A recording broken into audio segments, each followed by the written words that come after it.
September 1944, Nazi Germany faces defeat. The Führer blames the German Air Force, the Luftwaffe, under the command of World War I fighter ace Hermann Goering. The once proud Luftwaffe is running short of pilots and fuel. In the air, the Allies have total superiority. With Goering in disgrace, Hitler's protege and Minister for Armaments, Albert Speer, seizes the initiative. He orders the German aircraft industry to produce a new fighter to destroy the marauding Allied bombers. This new plane must be simple to build using slave labor and simple to fly by newly trained pilots. It is to be mass-produced like the Volkswagen car in thousands per month.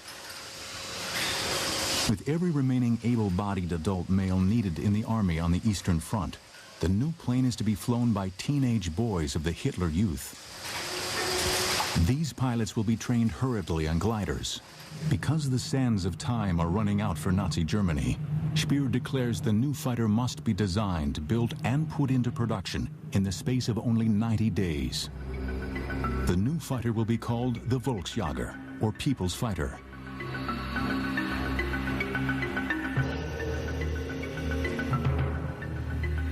Professor Willy Messerschmitt, designer of the legendary 109 fighter of Battle of Britain fame, refuses to participate, saying it is impossible to create an aircraft in such a short period. But there is a German aircraft designer willing to take up the challenge. He is Messerschmitt's arch-rival, Ernst Heinkel. Ernst Heinkel was the grand old man of German aircraft. He'd been building aircraft since World War I. He had a unique way of selling these planes. He had a hunting lodge outside of Berlin, and he would get the Luftwaffe High Command and the Air Ministry personnel, and they'd shoot stag, and then they'd have a good food and drink and get drunk, and then he'd sell them the airplanes. Willy Messerschmitt, almost certainly a serious Nazi, different man, an intellectual scientist. He built his aircraft as scientific implements. A number of other companies took part in the Volksjäger competition. The big Junkers company produced a design which had essentially a jet engine in a pod with two wings stuck on. It would never have been stable in flight. It was a silly project. Then there was the Blohm & Voss company, who were shipbuilders, but over the years they'd begun to produce rather curious aircraft designs. They tried another all-wing jet pod device, and that actually came quite close to winning.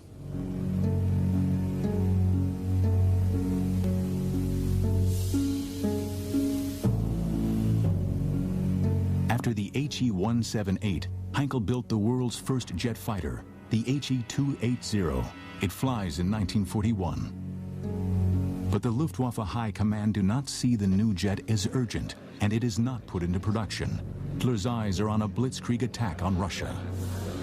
Propeller-driven fighters such as the Messerschmitt 109 will do for the planned short war in the East. But Goering and Dönitz hated one another, and they fell out, and so the plan came to nothing. So Baumberg then went on trying to find ways of bombing New York, and it's interesting to speculate that if something like the Horton wing had been available, it would have given them for the first time a machine to get there and get back non-stop. Today, Baumbach's target is 3,000 miles away. The world's largest city, New York. In 1942, President Roosevelt put New York's mayor Fiorello LaGuardia in charge of America's civil defense against German bombing attacks. LaGuardia organized machine guns placed on top of high buildings in New York. But Baumbach's bomber is flying at an altitude nearly 10 miles high and is invisible to American radar. No one hears or sees it as it passes over Manhattan at 8 a.m. local time. The morning rush hour has begun. Fortunately for New York, World War II ended while the Horton 18 was still under design. The successful HO-229 jet fighter was brought to the United States in 1945, but its revolutionary potential was not realized. It lay forgotten for 40 years in the Smithsonian. Or almost forgotten. In the early 1980s, engineers from the Northrop Corporation pay a visit to the HO-229 at the National Air and Space Museum's Garber facility in Maryland. They are secretly building a stealth bomber for the U.S. Air Force. After After their visit to the HO-229 prototype, Northrop engineers will design the B-2 Spirit. A design eerily similar to the Horton brothers' dream of 40 years earlier.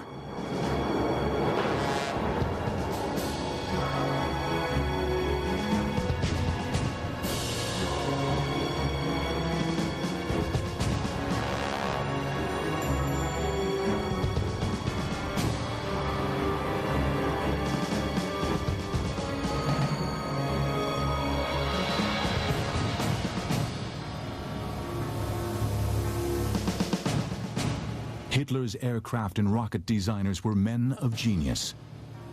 They pioneered ideas that are still being rediscovered and built. Fortunately, their genius did not arrive in time to alter the outcome of World War II.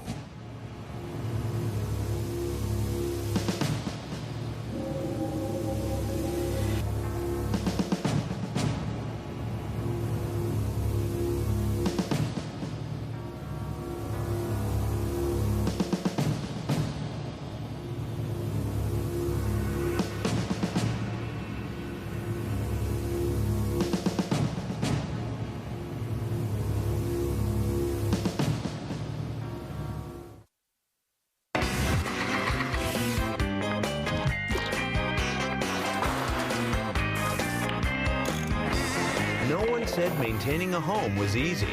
One thing we can all use is a little bit of home improvement. Modern Marvels, Home Improvement Week, all this week at 10 on the History Channel.